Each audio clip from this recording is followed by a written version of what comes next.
Welcome back to another episode of Corralling the Chaos.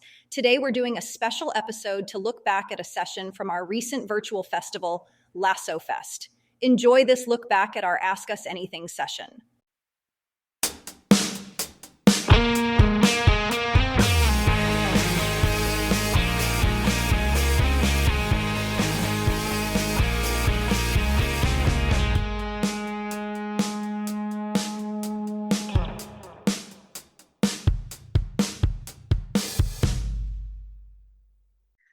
Your hosts today are Clay Sifford, our founder and CEO, Jay Bredenberg, our Chief Product Officer, and myself, Angela Alea, President of LASSO. What we wanted to do today is really open it up and give you all an opportunity to, just like the title says, ask us anything. But we've also collected a number of questions over the last couple of days that we also wanted to address. So again, if you guys have questions, please put them in the Q&A. And we will do our best to get to all of them. Any that we can't answer live, we will certainly follow up with you so you get an answer. But I wanted to kind of start with one that I think is interesting. And so the first one is, it feels like LASSO is moving very fast. Can you talk more about that? So Clay, I thought that might be a good one for you to address, and Jay, would love for you to kind of participate as well. Sure. That's kind of an interesting question. I feel like oftentimes we can't move fast enough, right? You know, one thing that we probably don't talk about a lot is, at least when it comes to engineering and product, is the way our teams are structured. And we have separate teams, whether it's like, you know, we have a product person working on the crew side of our platform. And then we have a team of engineers that work specifically for that. Same with the operating system and same with our mobile. And so, you know, we did that to make sure that we, you know, can scale effectively, but also have different domain expertise in certain areas that helps us move faster instead of trying to move people around, which we don't do. And so that's important to us. And I think the speed is kind of one of our, you know, core beliefs. We want to move fast. Our customers expect us to move fast. We have a lot of problems that we're trying to solve for. And, you know, I think you guys have no shortage of great ideas that we feel have a lot of validity that we want to build on. And we want to deliver it. So, you know, I get it where people think we're doing a lot, but in many cases, like for us, we feel, I think, and maybe it's just because we're doing so much behind the scenes, and by the time you see it, it feels like old to us and new to you. But maybe that's just to let you in a little bit on how we do things. But it feels like, you know, we need to move faster. Jay's right. Yeah. Talk a little bit about the teams, how one, you know, we don't have to sacrifice speed based on how the teams are structured. So talk a little bit about that, since I know you sit with all those teams every day. Yeah, we have independent teams, like Clay said, kind of on mobile, on crew management, the platform side, and the inventory and project management side. But we also have dedicated product managers to those areas, right? Who develop their expertise and direct those teams and keep those teams focused in different areas. So as you can look back at like Q2 and see what we accomplished, so many things across all the products in our suite, right? And so, and Clay's absolutely right. Our customers that we engage with want us to do more as quickly as possible, right? So they want us to keep moving fast and adding to what we're doing. And so we're built to do that at scale. Yeah. Jay, while you're talking, I would love for you to address the second one as well. How do you incorporate customer feedback into your product development? I love this one because it's in our DNA, right? And so even before I got here, when the company was founded, I know y'all went and interviewed hundreds of people in the industry to figure out kind of what are the problems we need to solve, how do we need to solve them, right? But we continue that today. So last year, when we introduced the LASSO mobile app, we had kind of some user forums where we invited crew to show them what we were thinking, the new problems we were trying to solve. When we launched inventory, we started kind of a launch partner program where we met weekly for about 9 months, where we engage with our users of all different sizes, right? Because our customers are different, right? But we need to support all of them really well. So we work very closely with our customers on defining what their problems are, what they would like to do better, and make sure we build those things. And we do it iteratively so that as we build these things out, we go back and validate with them that, hey, yeah, we're solving the problems. And if not, we'll figure, okay, what do we not understand? But we make sure that we solve the problem for as many customers of different types and sizes as we can. But our team, the product team of 4 people, meets with our customers all the time, and we're constantly validating and researching and learning from them. And Angela, one of your phrases I've always loved so much is, we don't just build software for the industry, which we do, but we do it with the industry, right? So we engage with our customers really closely to make sure we're building the right systems for them. Yeah, and so we just had Chris Shelton also ask a question regarding the plans for the mobile app. So as we think about kind of product development ahead, Jay, I would love if you would kind of touch on kind of what's ahead for us. And then beyond that, to Chris's point, is asking about our plans with the mobile app. Are we going to be building that out more so people can do more within the mobile app? So why don't we first address what are the plans for the second half of the year? And then what are the plans with the mobile app to be able to do more in it? Right. So if you think about our mobile app, it's a critical part of the LASSO offering, right? Where do we touch the most people? Where do we engage the most people? It's through the mobile app, right? And so historically, it came from kind of serving the crew and the labor needs. What's my schedule? What are my shifts? Clocking in, clocking out, those kind of the work-related things.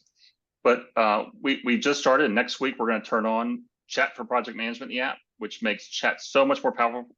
Project management so much more powerful, right? We're going to follow on with task management and content hub access. So kind of go transitioning the crew app, and we're going to still invest in crew management capabilities. We're working on Android calendar sync and some other things there to kind of make that experience even better for the labor sided crew. But we're expanding into project management. We're expanding into inventory capabilities as well. So the crew app is going to really be a central hub for anybody working away from their desk to accomplish what they need to through the app. So we're really excited about this new foundation. We released the new app last year, knowing that this is where we'd be going and knowing we need to kind of evolve the platform to help us get there. And so it's really kind of given us a launching pad for being able to do that later this year. And I also think it's important to note that, again, we have a separate team that just works on our mobile app. So I think that's important to highlight. Well, Jay, tell us about kind of what are the products and things that we're focused on the second half of this year? Yeah, so like I talked about earlier, where we identify problems we want to solve, we iterate over them. We're continuing to do that in the second half of the year, right? And so we have weekly releases for all our products except for mobile. Mobile goes out because it's a little bit different, as we submitted to the App Store, so it gets submitted as soon as features are available. But everything else in our product goes out on a weekly cadence. And so we're going to continue to invest in all the things in crew management capabilities and our core platform, the common areas. I think Clay referred to it a few minutes ago as the operating system underneath, our inventory system, our project management system. So we're continuing to look at opportunities to improve those products. And we're going to continue to iterate on all of them throughout the rest of the year. Great. Clay, tell us a little bit about, some people often ask, certainly during the sales process, and when you've got different systems out there that are positioning themselves in a certain way, how is LASSO different from the other alternatives out there? Sure. I think in upfront, right, I think the number one thing that separates us is that not only have I been from the industry and had to operate a company within the industry, many of the people that work here are also from the industry. So we've kind of felt the pain over the years and having to work with a lot of those legacy systems. But we understand it because we had to, we live the problem that we're solving for.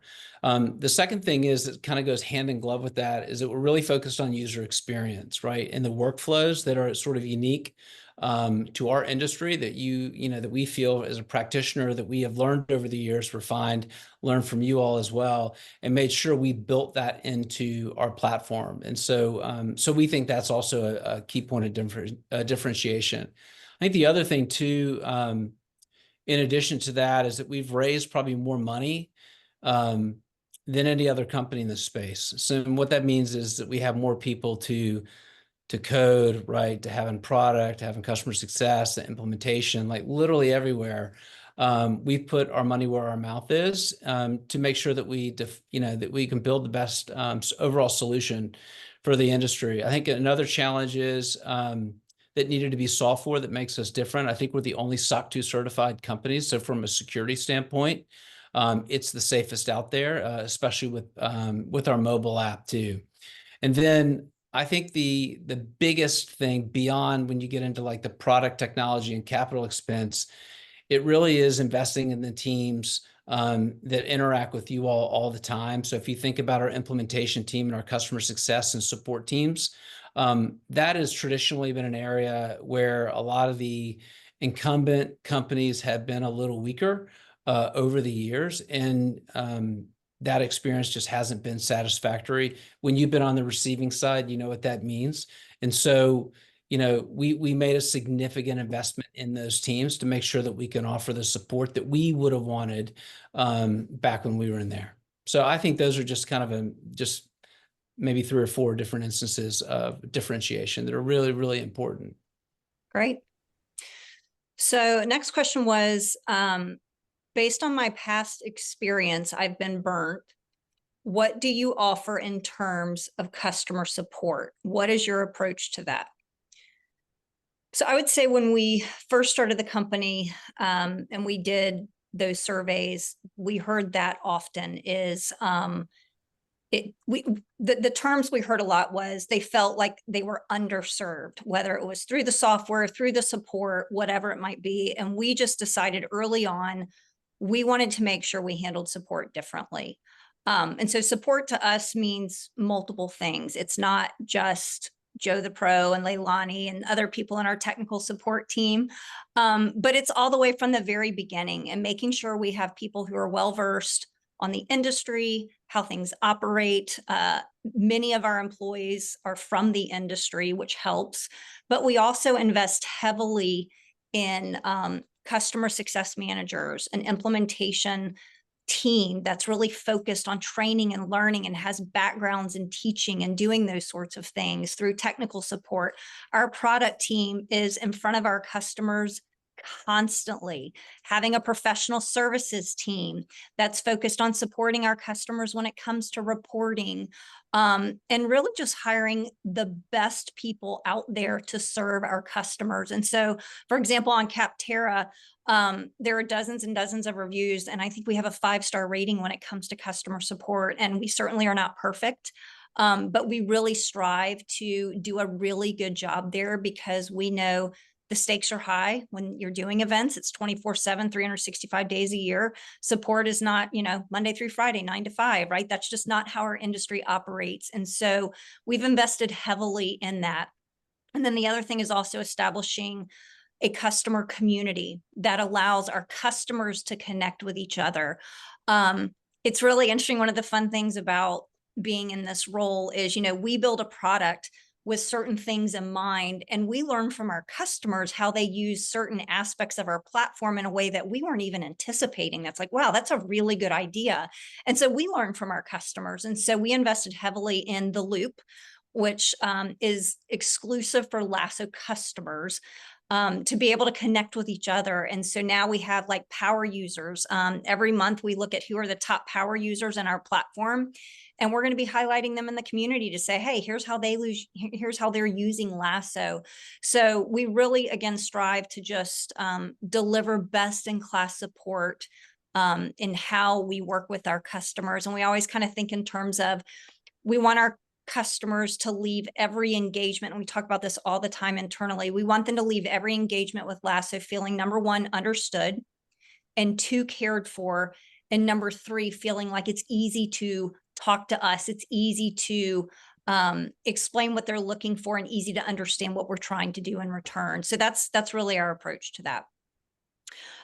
Next question was, how does LASSO engage with its user community, and what initiatives are in place to foster a stronger user network? I think I just answered a lot of that.